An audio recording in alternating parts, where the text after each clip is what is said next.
tells me I never forgot Jack Miller. I was 19 years old at Louis Tannen's, the old Tannen's that was on 42nd Street, and I walked in there. I'd never seen him before, never heard about him. He was standing in the middle of the public area, and people were all around him. And he was doing his, what's come to be known as the ball and silk routine with the pencil. They were appearing and disappearing. They were right there in front of my eyes, and I went crazy. It was really magic. Jack Miller used to hang out at Tannen's magic shop and teach there. He had students. And I would see Jack Miller doing some miracles, and didn't know about a holdout or what it was. These were just miracles, just magic. I became a student of Jack Miller's when I was either 15 or 16 years old, when I worked for Lou Tannen at 120 West 42nd Street. And it was a great experience. When I came back from Europe after the Germans surrendered, that was in the summer of 1945, and I met Jack shortly after that.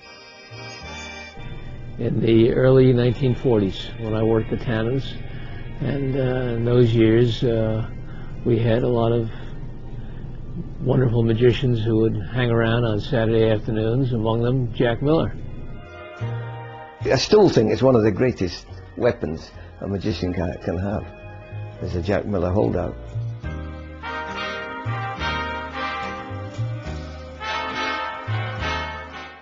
Hi, my name is Alan Greenberg. When I was about 9 years old, I saw Harry Blackstone Sr. He came to Oklahoma City, and I was hooked. I guess that's a story that almost all of you watching this have a similar experience. When I moved to New York, Jack Miller was still around, and I saw him perform at a couple SAM events. I wasn't a member then, but I bought a ticket, went to see him, and it just knocked me out. I immediately bought everything he sold. I think you could buy everything he had for like $4 or $5. But anyway, I'd like to do some of the things that he did that I've tried to adopt so you can do them now. He took the pen, put it away, used his finger just like that, and a ball appeared. He then took the ball, gave it a little toss like that, and the handkerchief was back. Not only is the handkerchief back, but the ball's back.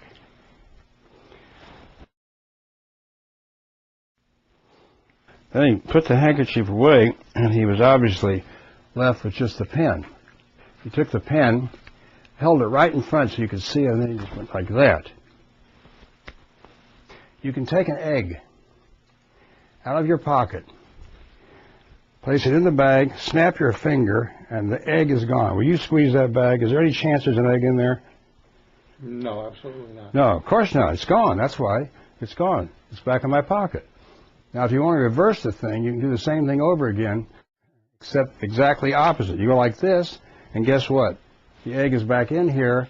You can take the egg, you put it back in the pocket like that, you snap your finger, it's gone, and the egg is back in your pocket. Now, a better way to get that egg over there is to take the egg and put it under your armpit. And then when you lower the bag, you can lift your arm and drop the egg right in the bag. See? But for heaven's sakes, don't lift the bag up there when like that.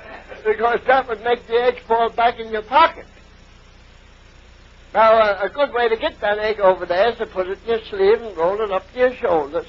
Roll it back over there. Make it come down the arm here. Watch it. There she comes. Up!